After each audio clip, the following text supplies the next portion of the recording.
Indian two തീർച്ചയായിട്ടും ശങ്കർ എന്ന് പറഞ്ഞ സംവിധായകൻ, അദ്ദേഹത്തിൻ്റെ ഓരോ ഫ്രെയിമുകളും മികച്ചതാണ്. തീർച്ചയായിട്ടും ഇഷ്ടപ്പെടുന്ന ഒരുപാട് ഘടകങ്ങളുണ്ട് ഈ ചിത്രത്തിൽ. കമൽഹാസൻ, അതേപോലെ തന്നെ നമ്മുടെ സിദ്ധാർത്ഥ്, അങ്ങനെ ഒരുപാട് ആർട്ടിസ്റ്റുകളുണ്ട്. എല്ലാവരും അവരുടെ റോള് ഭംഗിയ. സമുദ്രക്കനി, അന്തരിച്ച നമ്മുടെ നെടുമുടി വേണുചേട്ടൻ പുതിയൊരു സാങ്കേതിക വിദ്യയിലൂടെ അവതരിപ്പിച്ചിട്ടുണ്ട്. അദ്ദേഹം നല്ല രീതിയിൽ ചെയ്തിട്ടുണ്ട്. അതേപോലെ തന്നെ വിവേക് നല്ല രീതിയിൽ തന്നെ ചെയ്തിട്ടുണ്ട്. തീർച്ചയായിട്ടും എല്ലാവർക്കും ഇഷ്ടപ്പെടുന്ന രീതിയിൽ തന്നെയാണ് അണിയിച്ചിരിക്കുന്നത്. പിന്നെ കഥയെക്കുറിച്ച് പറയുകയുണ്ടായി.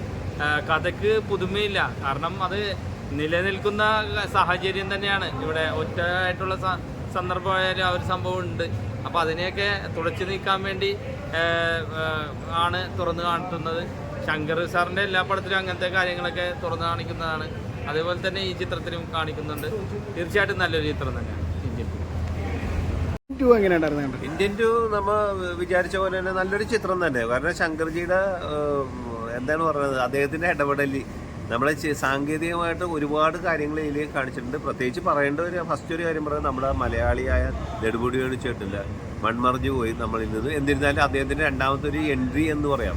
ഇതേപോലെ പല പല നടന്മാർ, നമുക്ക് ഇഷ്ടമുള്ള ഒരുപാട് നടന്മാരുണ്ട്. അതേപോലെ വരട്ടെ എന്ന് ആഗ്രഹിക്കുന്നു. പിന്നെ ഇന്ത്യൻ ടു ഒരു ഒറ്റ വാക്കി പറഞ്ഞാൽ അഴിമതി, അതായത് കൈക്കൂലി, അതെങ്ങനെ നിർത്തലാക്കാം, അല്ലെങ്കിൽ മേടിക്കുന്നവരൊന്ന് ആലോചിക്കുക. നിങ്ങൾ ഈ പൈസ മേടിച്ചിട്ട് നിങ്ങളുടെ കുടുംബത്തിൽ അത് ഉപകാരപ്പെടുന്നതിൻ്റെ മനസ്സമാധാനമുണ്ട്, സ്വസ്ഥതയുണ്ട്. ഏതായാലും ആ കാര്യങ്ങളൊക്കെ ഒരു സാധാരണക്കാരന് പറ്റുന്നതും ഒരു ഇടനിലക്കാരന് പറ്റുന്ന സംഭവങ്ങളൊക്കെ ഇതിൽ ശങ്കർജി വരച്ച് കാണിച്ചിട്ടുണ്ട്. കാരണം വരച്ച് കാണിച്ചാൽ ചിത്രീകരിച്ചിട്ടുണ്ട്, നന്നായിട്ട് ചിത്രീകരിച്ചിട്ടുണ്ട്.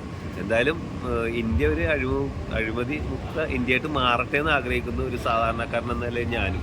കാരണം ഒരാൾ ലോൺ മേടിച്ചിട്ടുണ്ടെങ്കിൽ നമ്മൾ ഒരുപാട് പത്രങ്ങളിൽ കാണുന്നതാണ് ആത്മഹത്യ, അല്ലെങ്കിൽ അങ്ങനെ ഒരുപാട് സംഭവങ്ങളിലോട്ട് പോകും ഒരു ലോൺ എടുത്തിട്ടുണ്ടെങ്കിൽ തന്നെ. എന്തായാലും വലിയ വലിയ കോപ്പറേറ്റീവുകളൊക്കെ നമ്മൾ ഒരു പത്രത്തിൽ വാർത്ത വരുന്നുണ്ട്, പക്ഷെ അതിൻ്റെ പിറകിൽ പിന്നീട് വരുന്ന സംഭവങ്ങൾ ഒന്നും നമ്മൾ അറിയുന്നില്ല. എന്തായാലും ശങ്കർജി നല്ലൊരു അഴിമതി കുറിച്ചും കൈക്കൂലി എന്ന സമ്പ്രദായം നിർത്തലാക്കുന്നതിനെ കുറിച്ചും അദ്ദേഹം ഇതിൽ നല്ലൊരു സന്ദേശം നമുക്ക് തന്നിട്ടുണ്ട്. എല്ലാവരും വന്ന് തിയേറ്ററിൽ ഒന്ന് കാണാം. സകലാലോചന ഒന്നും പറയാനില്ല, കാരണം അദ്ദേഹത്തിന് ഞാനിപ്പോൾ പലപ്പോഴും പറയുന്ന പോലെ അദ്ദേഹം വളരെ ചെറുപ്പത്തിൽ അഭിനയിച്ച് വന്നിരുന്നെങ്കിൽ ഇതിൽ പറയുന്ന പറഞ്ഞാൽ മേക്കിംഗ് ഒക്കെ നല്ലത്. ഓരോ ഗെറ്റപ്പും സൂപ്പറായിട്ടുണ്ട്. എന്തായാലും നല്ലൊരു സകലാലോചന ഈ പടം വന്ന് കാണുക. പ്രത്യേകം പറയാനുള്ളതെന്ന് വെച്ചാൽ അഴിമതി നമ്മുടെ നിന്ന് തുടച്ച് മാറപ്പെടട്ടെ എന്ന് ആഗ്രഹിക്കുന്നു. Thank you.